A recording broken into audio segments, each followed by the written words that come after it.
Okay, so I think that's probably the time to get started. Good afternoon, everyone, and welcome. And thank you so much for joining us for today's Western Sydney lecture series hosted by the Center for Western Sydney.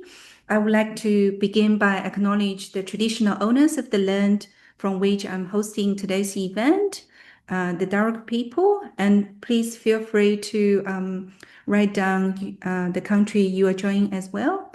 I pay respects to the elders past, present, and emerging, and extend this respect to all the Aboriginal and Torres Strait Island people who join us today as well. Welcome. My name is Yinghua Yu. I'm a postdoctoral research fellow at the Center for Western Sydney. It's my absolutely pleasure to welcome you to today's lecture.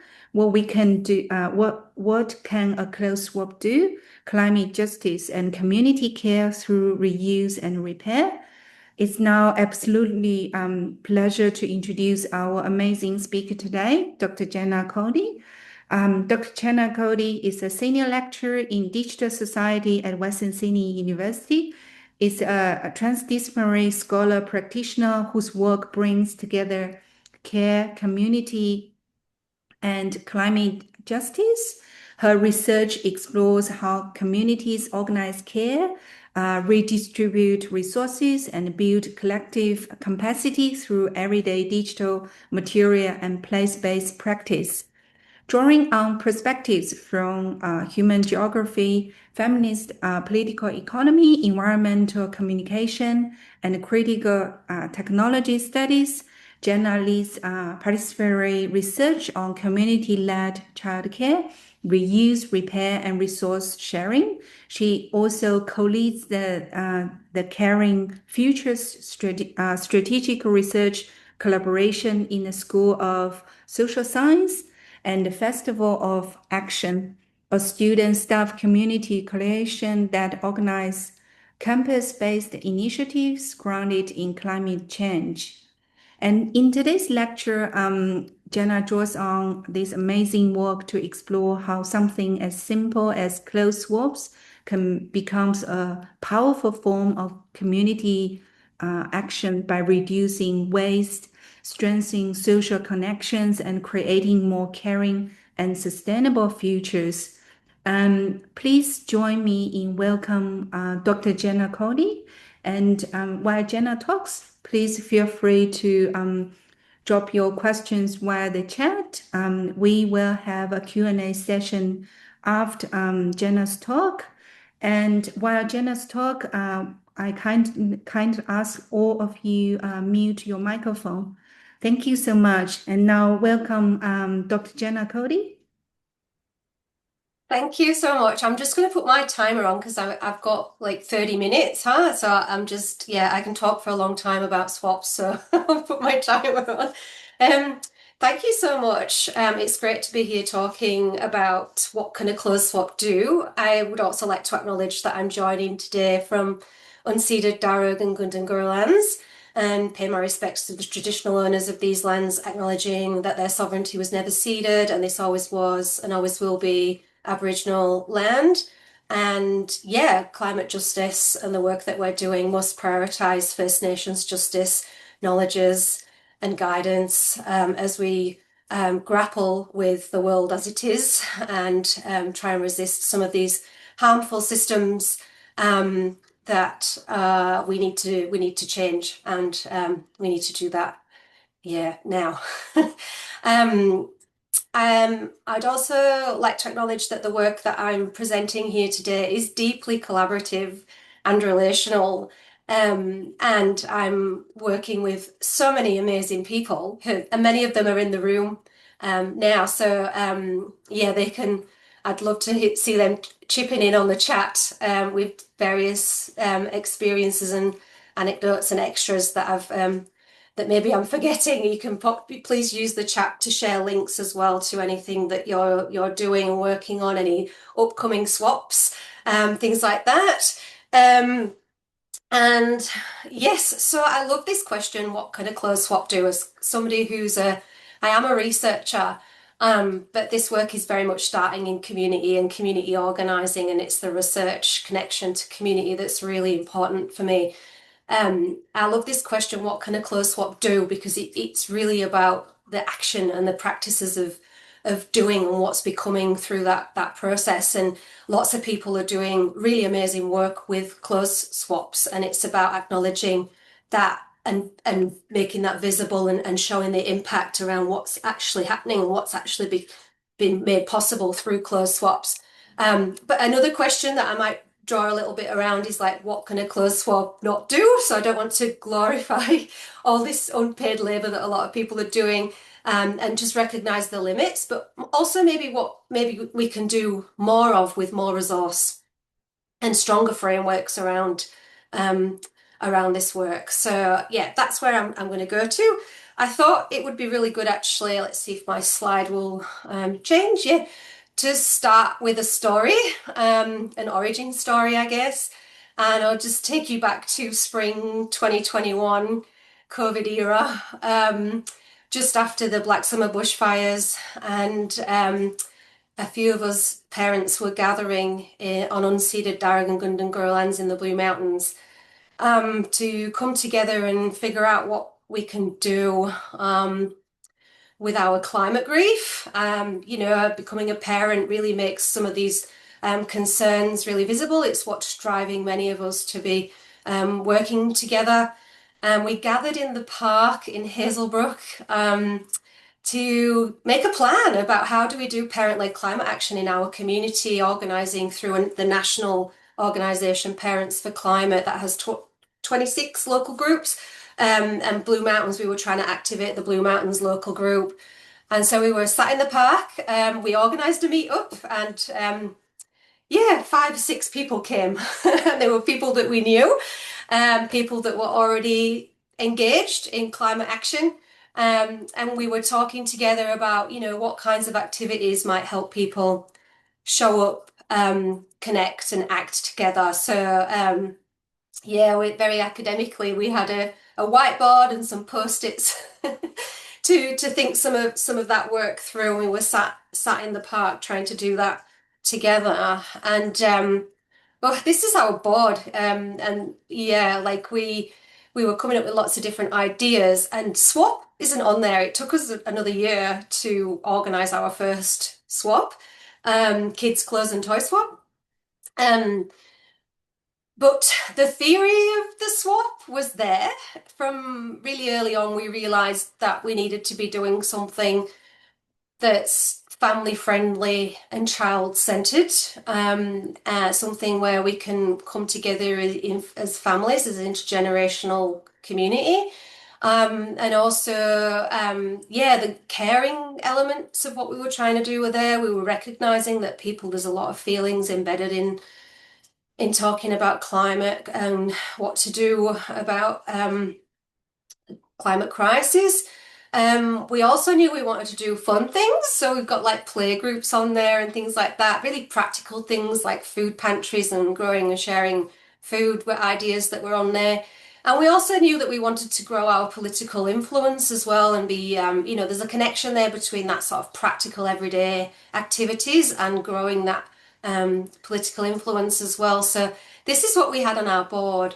And swaps weren't there, but we made a start and we started to do some play groups, and the engagement was, it was there, but it was often people that we already knew, and we knew we needed some more entry points really for people. Not everybody wants to come to the park and talk about really serious things around the climate, so we knew that we needed other ways for people to get on board. And around the sort of same time on campus at Western Sydney University, we were coming together as a student staff community, we call it a coalition, to mobilise and activate campuses, still post-COVID sort of campus life, We had our first climate-focused event that we called a festival, knowing that we wanted to do something fun. And we were talking about, come to the festival, find your people, find your purpose, find your cause. We had people doing very practical things, like writing a letter to your MP with Australian Youth Climate Coalition, for example. So some of those practices that were coming from the community work that we were doing were also coming through into the Festival of Action. And that sort of started really what I've called a learning loop of the stuff happening on campus, really amazing stuff that brought quite a few people together. And we're still together. Many of us are still together and we've grown. And then this work that we were doing in community and sort of the shared sort of practices and knowledge sharing going between those two spaces really. And so, yeah, it sort of almost gave us the push in the Blue Mountains Parents for Climate to go a bit bigger and a bit bolder with thinking in sort of a festival kind of action. And we saw that the Inner West Parents for Climate group did a kids' clothes and toy swap. They had a beautiful flyer. We borrowed it and we just went for it. And we held our first. We thought that's a good idea. That will get people in, and we went for it with our first kids' clothes and toy swap in spring 2022. Here's some pictures from that swap. Hopefully everything's still showing up and working there okay.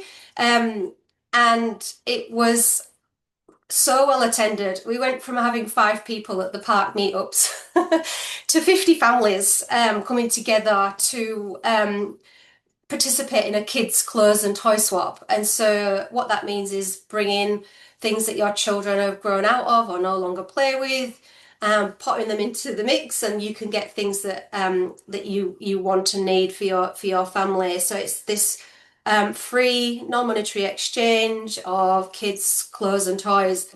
And yeah, people loved it. And we thought, well, this feels really good. There's lots of people here, and we're actually supporting families with providing for their children. The kids were involved, and we had lots of activities and fun stuff for them to play with. That very much that Festival of Action kind of vibe coming through.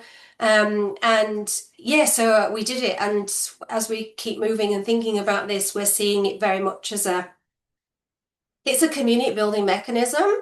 It's like a high engagement model, but we're thinking about it as a gateway into civic circularity. So I guess we're looking at using reuse as an organizing principle for climate action. But we're looking at, when we bring everything together into the room, we can see waste and resources as a collective responsibility. We're making visible some of the things that we're doing within our homes and households. We're bringing it in together.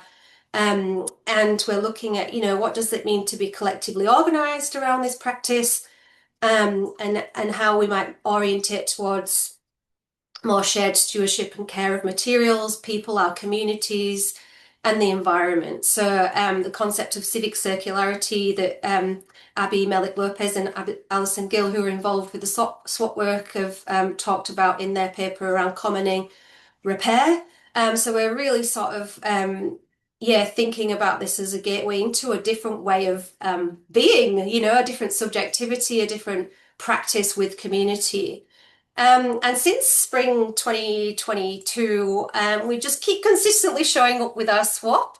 And quarterly, we've been running them quarterly, and we're just sort of scaling out now and running 2 swaps in the upper and lower Blue Mountains.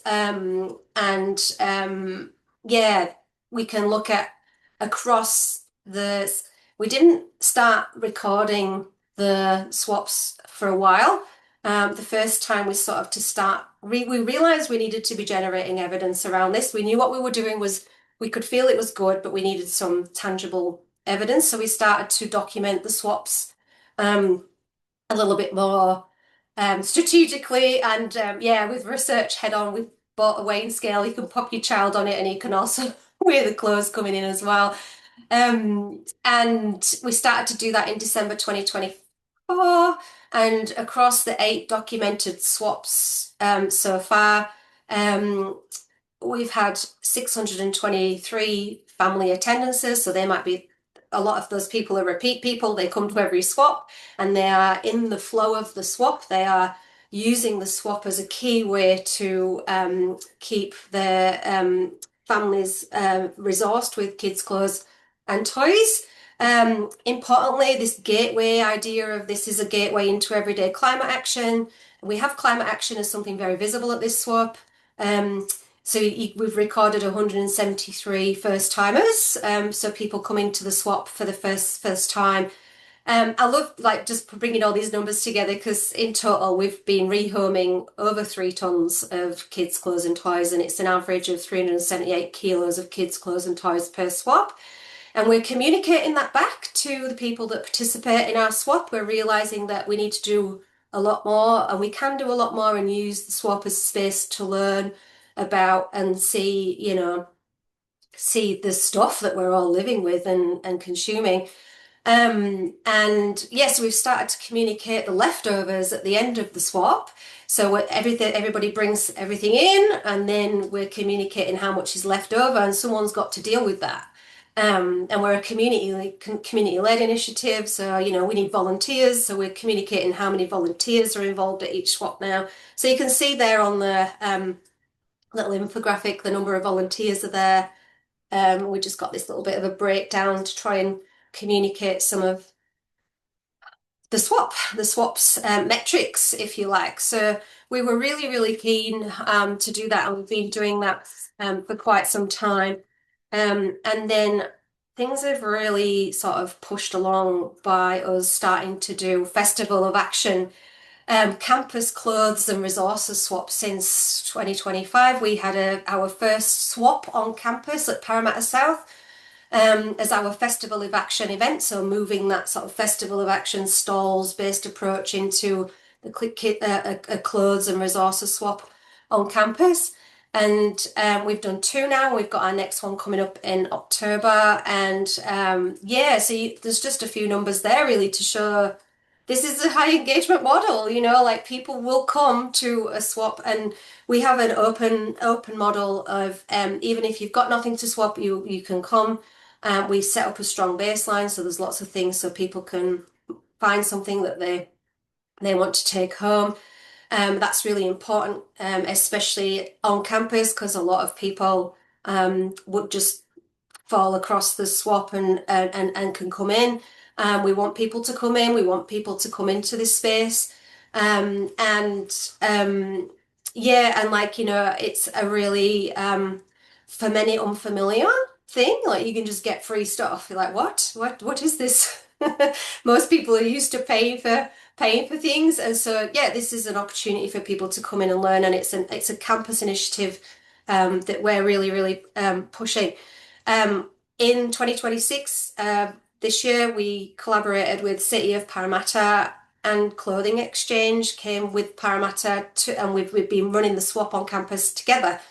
And that's been absolutely amazing in terms of leveling up the swap, the way that things are presented and organised, the flow of it, it was just so good. And community participants came onto campus, many people coming onto campus for the first time. And so we're going to keep doing that together. We're working together on the next swap as well. So it's just been, really amazing. And obviously with the university swap, there's just so much resource in universities, and it's brought quite a lot of people together who can see how their work and it fits with the remit of their role. They can do something at the swap. So the library is there with their activations. They're working very closely with us. We have a repair, remake things happening. We have a free plant-based lunch provided by inclusive communities. So we're really doing quite a lot with the swap. It can do a lot. On the photograph there, we've got Heidi Duncan doing a welcome to country there, and she does an Indigenous wellbeing work weaving circle. So there's a lot to do. You can come to the swap, get some clothes, go and have conversations and find people to chat to, and it's just a really amazing space full of amazing people. So alongside this, we are researching swaps. We realised that yeah, communicating the value of swaps and what swaps need and how people are experiencing them. We are really conscious that we don't want swaps to be another form of overconsumption or a mask for that. We are looking at how do we actually use swaps to transition into more sustainable circularity. So we have a lot of researchers, so we have a lot of different methods going on and ways for people to engage with us and talk to us about their work. We're also doing some of this research with the Blue Mountains swap as well. So those are our two case study areas for research. They are co-research sites.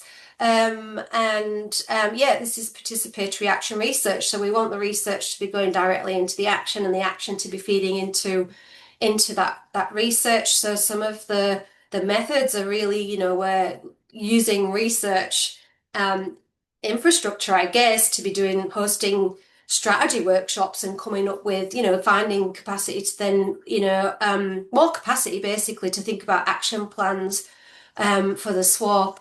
At the swaps, we've got various methods going on that are all interactional as well, and then the usual stuff around surveys, those event metrics like what we just showed, and new metrics as well. So a lot of the work that we're looking at now is really drawing on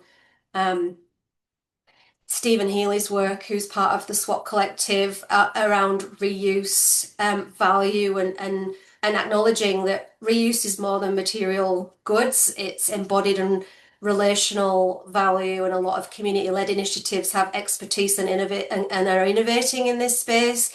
And it's a way to move towards more diverse alternative economic models that are better for people and planet. So we're looking at building new metrics that acknowledge the relational, social, embodied capacities of swapping beyond material use as well. And then we were building the action plans and impact stories to get there as well. So just in terms of yeah, like what are we finding? So we're working our way through quite a lot of data at the moment. Um, uh, but I've pulled out some sort of key themes and points about why swaps matter now. And actually, just thinking last week, I went to the Future Right Now events, which is Pip Collin and Michelle Catanzaro's ARC project on new possibilities and looking at young people and democratic renewal and the focus on climate action there and what young people are saying. And there was some really huge discussions about what can we do? How can we rebuild the climate movement post-COVID? It's very difficult. We were, building momentum for protests, trying to get stronger action on ending fossil fuels. And yeah, we're over here doing swaps. But what was coming through those conversations last week with young people and the other people there were that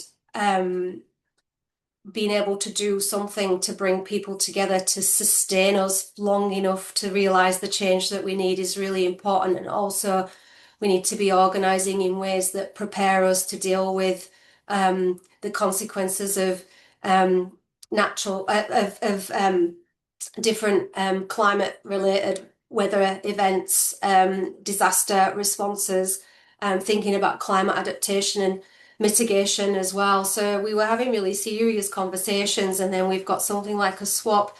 But I think what was coming through as well was that people are time poor and stressed with everyday life, cost of living, or and we can think about it as global rising wealth inequality and further oppression through the capitalist system. But yeah, we were talking about actually caring for community, mutual aid, the importance of sustaining ourselves and being able to check out of oppressive systems like fast fashion and huge consumption is really, really key to sustaining the climate movement. So those conversations are really great. And they've got a book coming out called Future Right Now, which is definitely worth looking at and seeing what young people are saying about climate. So it really, some of those conversations really validated swaps and community organizing as really essential care infrastructures for climate justice. Um, and just, yeah, I mean, some of the reflections coming through from survey participants are also sort of echoing that. Um, and belonging and community is a really key reason that people are coming to swaps in the mountains and on campus. They feel part of something. They come and they stay because they want to stay with the people that they're engaging with, and it is directly helping them as well. Um, Caring for the planet and recognizing that that's one way to do it. And yeah, this coming together as a collective to take action. Someone described it as an act of rebellion in a consumer-driven society. And like, yeah, I've been thinking about this in relation to Kelly Dombrowski's work around caring for life and how caring for children is caring for the environment. It's the same thing. We want a caring future for our children. It's caring for children is caring for the environment and stacking those and interweaving those together. And people are saying that about the swap as well. We're showing our children that being a part of a community and looking after each other is what really matters. They learn that not everything has to be new. Um, and yeah, like your parents are under, a lot of pressure. One of the other comments, I don't think I've got it on here, is that we're taught to consume our way to being a good parent. It might be on the next slide. And we're up against some really powerful ideologies and embodied positionalities that people are within, and we're trying to help people out of that. Here's a swing tag. We ask people to write reflections on swing tags at swaps, and I know other people are doing that as well as ways to communicate the value of the items that are on the table too.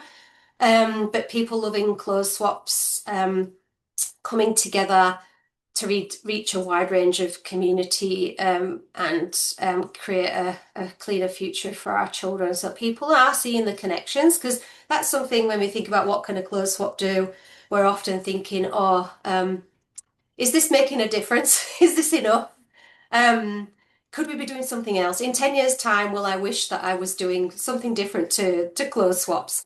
And the more I do this work and the more I do this research, the answer is no, I think I'm in the right spot. I'm doing really good work here. Um, and the clothes swaps are making a difference, and people are connecting the dots and are finding value in them and revaluing items. So the learning loop continues. On Saturday, I went down to the Parramatta, City of Parramatta Kids Clothes and Toy Swap. And from our campus swap model, this open model where you don't need to bring anything to swap, you can just bring stuff. There's no real strict exchange on what you need to bring. There's no bring all your stuff for 10 a.m., start at 10:30 with our model. It's just, you just come and you start swapping, taking the pressure off of it. It's not a competition. It's like about care. You don't have to push somebody out of the way to get something. There's an abundance of things. This open model that we've been working on in with the swap. It was went into the Parramatta swap on the weekend, and the reports are that it was really good. It takes a lot of pressure off of parents to be able to just come and go and keep circulating around the swap stuff. There was some, I didn't put them on the pictures, but some really amazing. There was face painting, a soft play area and sensory play area, and these are the things that are really key coming from the Blue Mountains swap, that we have to create these spaces where children can play as well and participate in this reuse, this model. So that was really awesome. And yeah, this sort of thinking about like, yeah, how do we build scale out swapping? There are different practices for different communities, different spaces and places and models of swapping as well. So just recognizing that there are different ways that people are swapping, and yeah, how does all that connect together, and how can we share that knowledge so that we can do more with swaps. The campus swap is really where we're showing these pedagogies of belonging, repair, and justice. And I kind of mentioned this before, but there's so much going on there. And the thing about the really amazing thing about the campus was just the diversity of people that came in. And one of the organizers is like, this feels like a really rare kind of space where people who don't usually interact were engaging side by side, which felt especially powerful in the context of climate action. Um, and we're really seeing swaps as a way to, we can't address all the waste issues with it, but as a way to learn together and to share knowledges and to use them as a real site.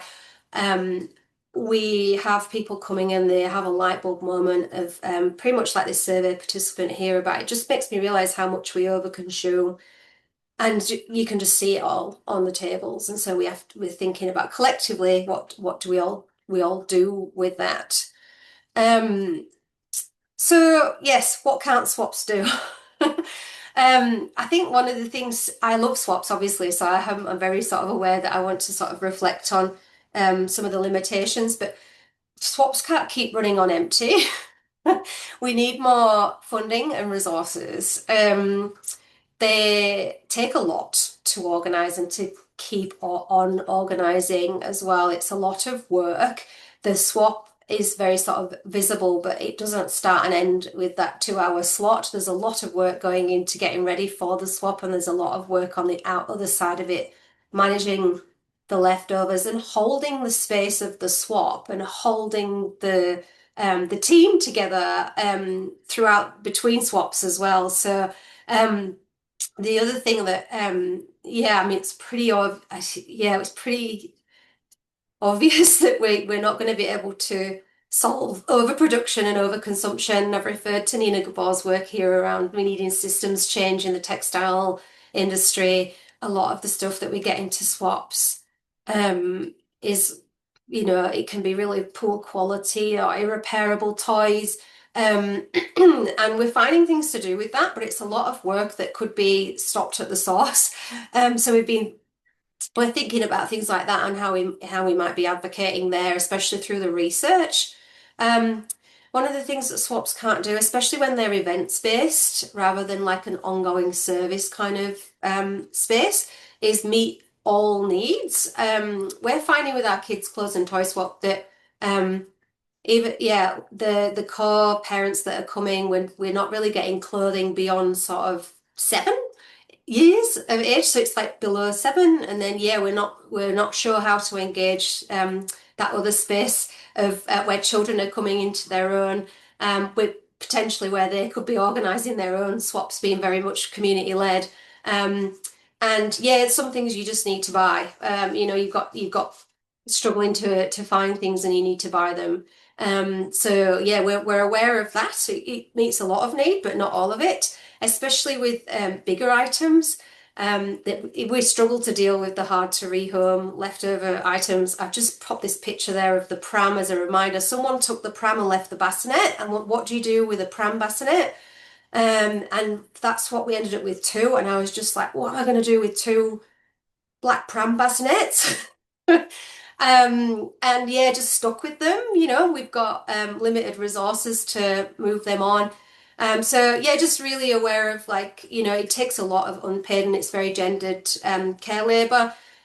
We can't keep relying just on that. We need some more resources, and also just, yeah, mentioning that we also need to be engaging with more direct forms of climate action as well. So this, alongside other things, basically as part of a wider strategy. One of the things that we've been thinking about is swaps as a civic infrastructure. This is from a workshop participant. Swap is the energy, what happens after infrastructure matters. So these are the things that we've been thinking about, and we've written a research and action agenda. We're using our own cars, our own homes, our own resources a lot of the time to run our swaps. In community, on campus is a bit different. We can leverage the university's different institutional capacities there. And we are doing that and thinking about that. Needing spaces for storage, sorting would enable us to meet more need. And we're really thinking about what that labour and coordination and strategy work that's required as well.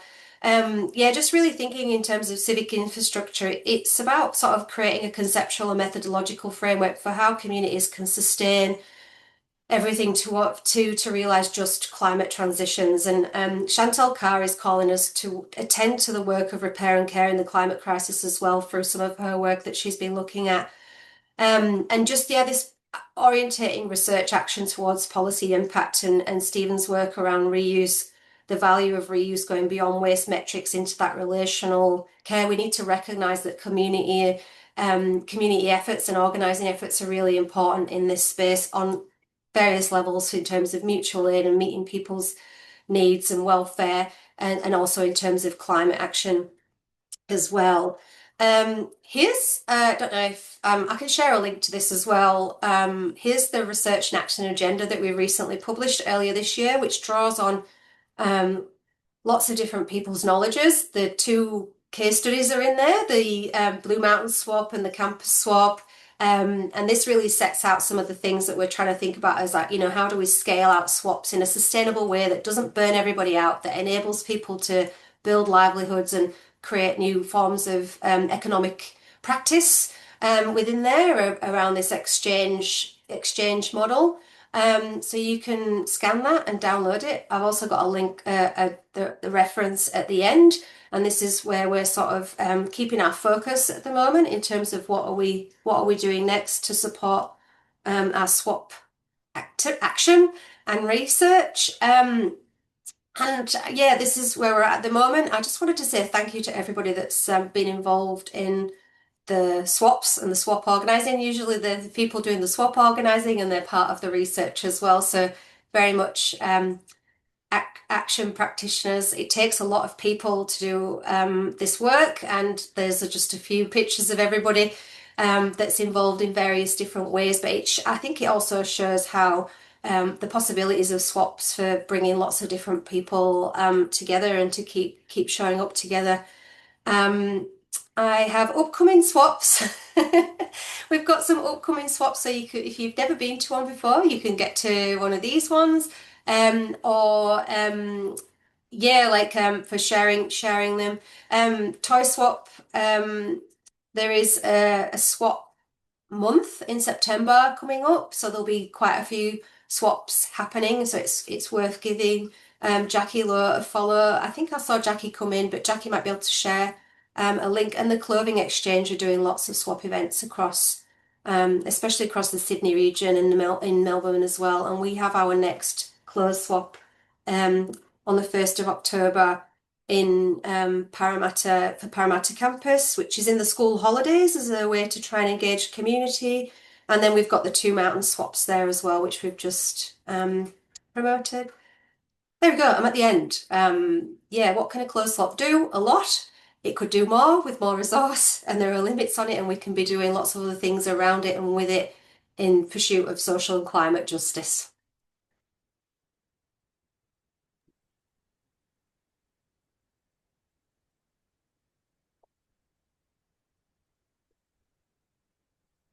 Amazing. Thank you so much, Jenna. That's yeah, it's just like what you do over here. It's just amazing. Yeah.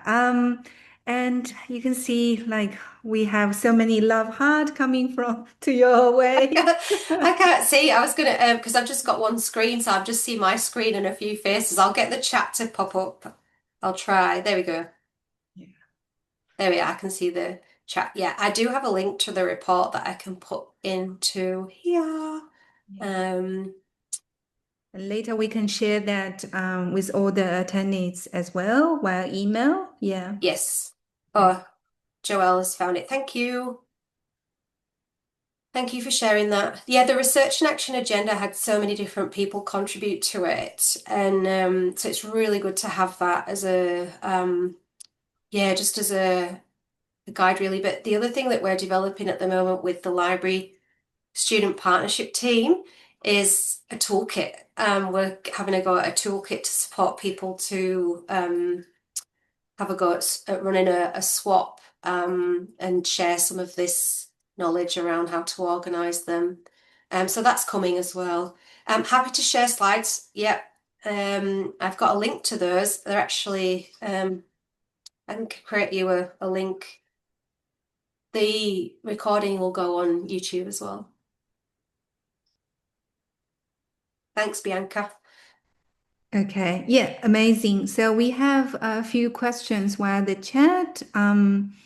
Okay, so there's a question about amazing work from CC asking what are the logistics of securing a venue and general event organization when it comes to wider community clothing swaps? So what are the logistics of securing venues and Yeah. general event organizing when it comes to sports? I think that's actually a really great question, and I feel like that validates us putting this toolkit together that we're doing, because it is a lot of work to get with a space, a space is everything for a swap, and it shapes everything thereafter in terms of, how big are you going with your swap? Because I was really loving the Parramatta Town Hall venue on the weekend. I thought, oh, that's going to be a big space to fill, but it was amazing and people could wheel their prams through, and I was like, we should get a bigger space. But we took us a while, but we partnered with a church, Katoomba Lighthouse Church, and they gave us free venue, and they also support us with volunteers who run refreshments for our swap. They have a little cafe at the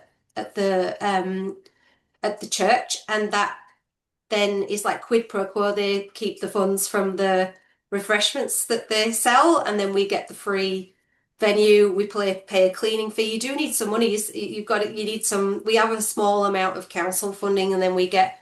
We do it. We start to do a bit of fundraising now as well because we're sending leftovers to remote op shops, and we're fundraising to do that work because it costs $23 a 5 kilo bag parcel. But yeah, so that's work. And then I think I saw Jill is here. Jill Clark is here, and she's just started the Lower Blue Mountains swap. She's leading that, which is amazing. You need to find leaders, people who want to do leader swap, and because yeah, it's just amazing. And that's at Blaxland Uniting Church in the Lower Mountains, and the partnership negotiations are ongoing.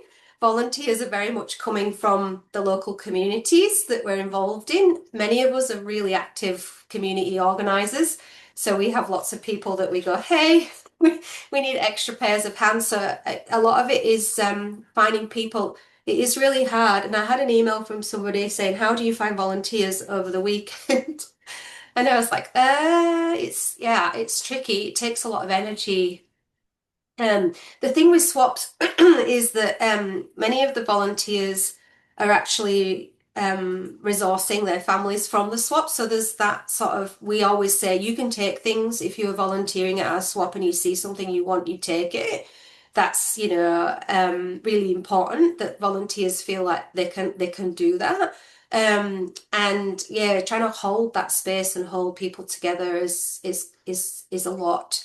But the other thing we're doing with the university is looking for curriculum linked opportunities. There's lots of students that are needing real world experiences, and so we're trying to build those relationships, not in a tokenistic way where they just come in for a couple of hours to help. It's more like what learning all this stuff about swaps, and also co-designing swaps. Like we've got student groups, some of them are here today, and they're helping us co-design the campus swap so that we're meeting international students' needs and experience and supporting that community as well. So like, yeah, there's lots of different ways it's like creative ways to bring as many people into the pot as possible and hold them together through this relational reuse work. Mm. So yeah, Jackie mentioned in the chat, the Sydney Toy Swap is back on in September as well, running Toy Swap in Randwick, Bayside, Concourse, and many more. So that's amazing. Yeah. And Blue Mountains. And Blue Mountains. Yeah.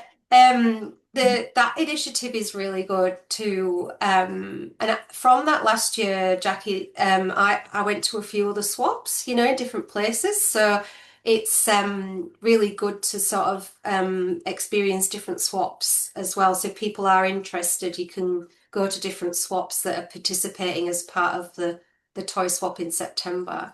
Um, yeah, and yeah, and see, actually, there's quite a lot of swaps happening, and yeah, it's really good.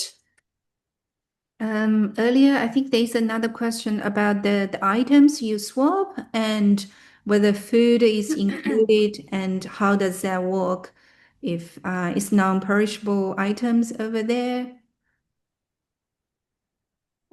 It depends on the swap, as to what items we've got. With the kids' clothes and toy swap, we're not that strict, and um, we have the bulk of it is kids' clothes. And then babies come with all sorts of accessories and essential items. We end up with a lot of that.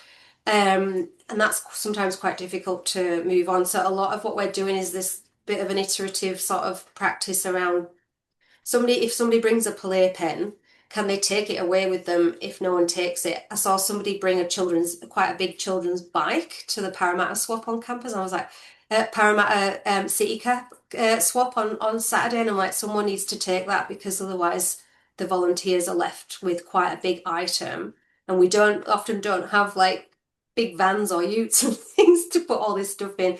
Um, but yeah, so we've got toys and books, and at the kids' clothes and toy swaps, we're doing maternity clothes and cloth nappies because we want people to come who are expecting parents. Because we end up with so much baby stuff at the end as everyone's coming for bigger sizes. We need people with nothing to swap that are starting their parent journeys with us and just take all the baby stuff, please. So we're trying to bring people in with, but hey, we've got maternity clothes here, counsellor here with advice on cloth nappies. We can also give you a whole batch of cloth nappies. We get lots of those. So it's that constant iteration looking at what people need. If we had storage space and a key space, we could probably do bigger items like more prams and cots. It's just we don't have capacity right now. Same for the university swap.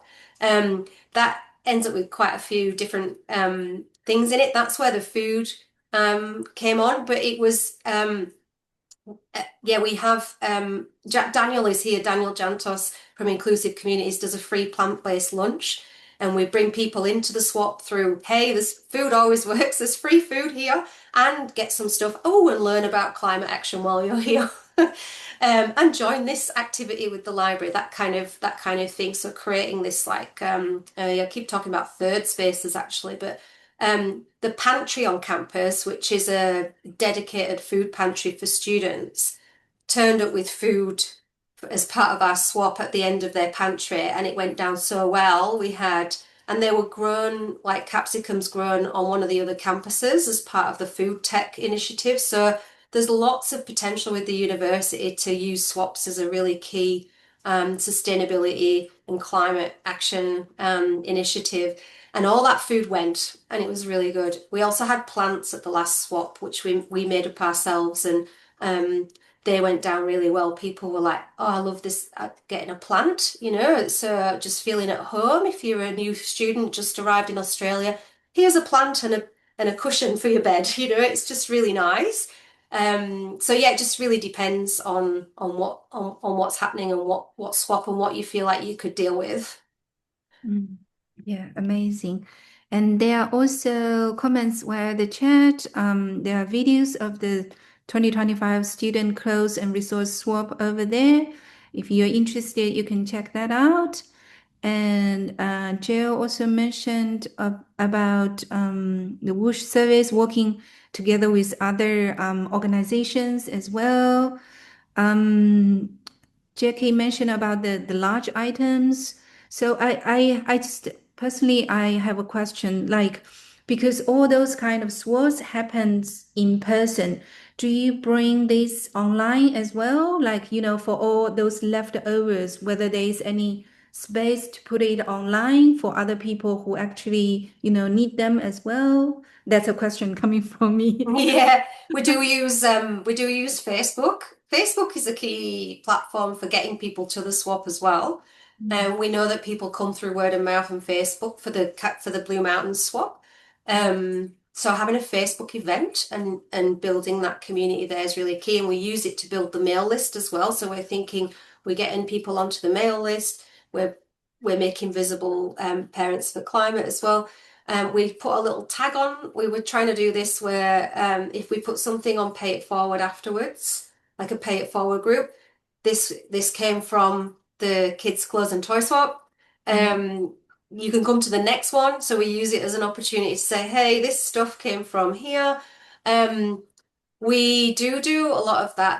The sorting is a big job, and we don't have storage, so we can't hang on to things. So we have to just get rid of it as quickly as possible, and with the goal of not going to landfill. So yeah, we've got this network of people.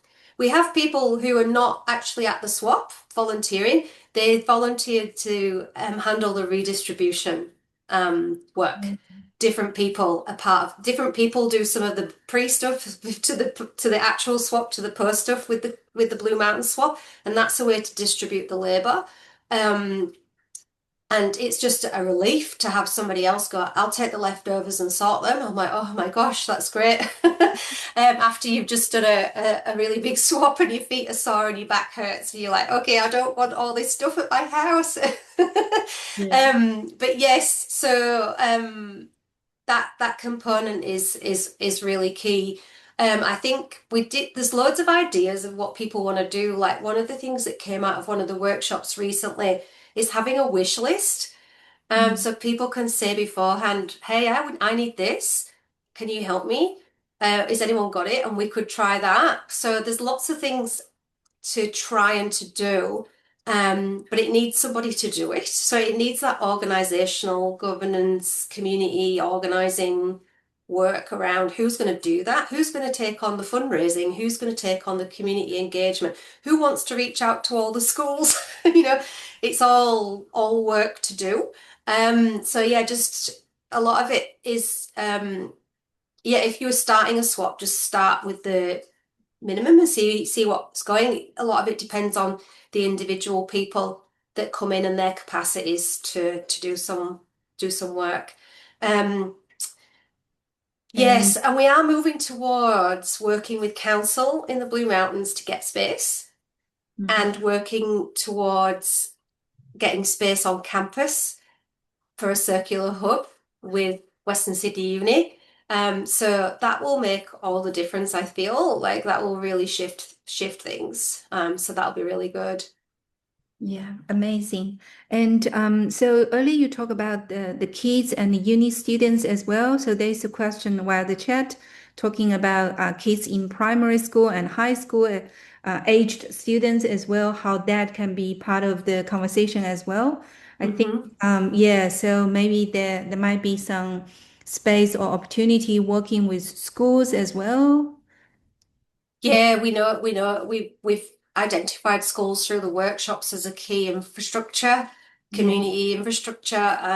Yeah, especially the second-hand uniform work that is being done. There's lots of really good things happening already. So it's looking around what's actually going on in a community and quite a place-based approach, I guess, and working with those people.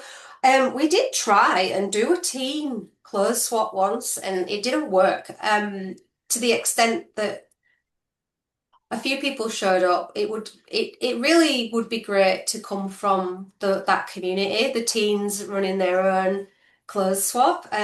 So rather they don't really want their parents doing it. But we know from, and it's something to explore from our Blue Mountain swap, that yeah, something different, something's happening with the way that children are becoming more autonomous with their clothing choices as they get Yeah. older, and they're like, I don't want that scabby thing that you were trying to put me in. My 5-year-old is already in her only wear black era already. So I'm just like, yeah, it's really interesting to see them coming into the space. I'm like, my 5-year-old and many of our children have helped us set up quite a few swaps, so they know what to do.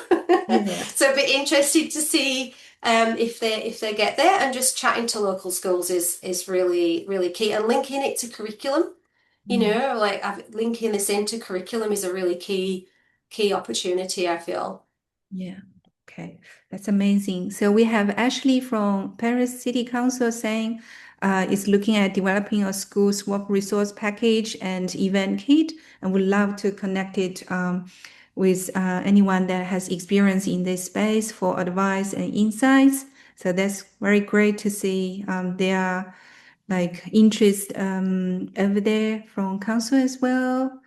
And okay, Jennifer mentioned about Germany. They have a swap, like a permanent swap shop. That's amazing.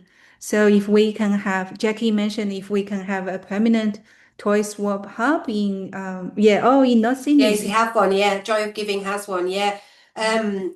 Yeah, these permanent spaces are really key, and Jackie has a very different model. Jackie would be great to do a talk on this, by the way. Oh yeah, amazing, Yeah, Jackie. I will get in touch with you after yeah. this. Yeah, you could do a follow up looking at different swaps because obviously we're looking at too, and there's a diversity of swap infrastructure and initiatives going on. But yes, there's quite a few places in the UK have as well where I've been sort of reaching out to people that have got permanent swap or clothing loop spaces. Um, yeah, space matters. You need physical space from which to organize and to build. It's really key. Yeah. And so sometimes the most challenging thing to find. Okay. Jenna, I want to take the opportunity to ask you another question. So you mentioned about all these different kinds of communities are involved, even including international students at the uni as well, and they have quite different needs. I'm just wondering, if we look at Western Sydney, we see there are different communities out there. The of the cultural background. And I just wondered whether, there are different practice out there you would be interested to look into and how to reach different community out there for specific needs for the swap as well, and what kind of practice they have in communities as well. Thank you. Yeah, that's a really great question, and it's so important to be thinking about how swaps and these reuse practices are very grounded in cultural different communities, different cultural practices in Western Sydney in particular. We are waiting to hear on the outcome of a linkage project to look at this across the Western Sydney region. It involves a range of partners, including Joy of Giving, Penrith Council, Blue Mountain City Council, Parents for Climate. Um, We've also got Community Care Kitchen as part of that, and they're an organisation that want to start looking at doing swaps with their community, which is a predominantly Arab Muslim community. So we've got a lot of interest in there. I also want to flag Sukhmani Karana's work. She's an associate professor at UNSW, and she's recently written a paper around the sustainability practices of families in the Western Sydney region, looking at that diversity of experience. And I think that's really, really important, especially just thinking about coming from the climate movement, and many of us in the climate movement are coming from it's a white privileged space sometimes, and it's really key to be aware that actually many communities are already doing really amazing work, and not to be trying to overdo that with this swap model that's not necessarily what people want. So it's about recognizing that to be working in a really place-based Mm. way that's appropriate towards different communities' capacities to address their own and meet their own needs, and to be addressing working with reuse, repair in particular, and people's own creative capacities for resource sharing.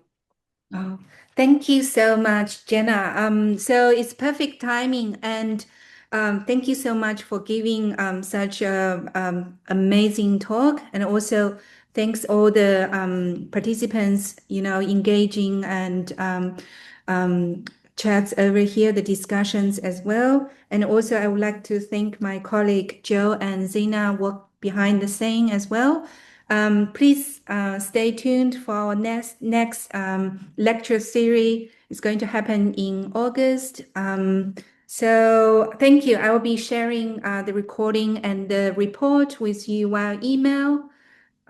Thank you so much. Oh, Yeah. I'll leave that slide up for the upcoming swaps. Thank you. Thanks everybody. Thanks everybody for coming, and thank you Yinghua for organising and the Centre for Western Sydney. Thank you, Jenna. Yeah. Thank you.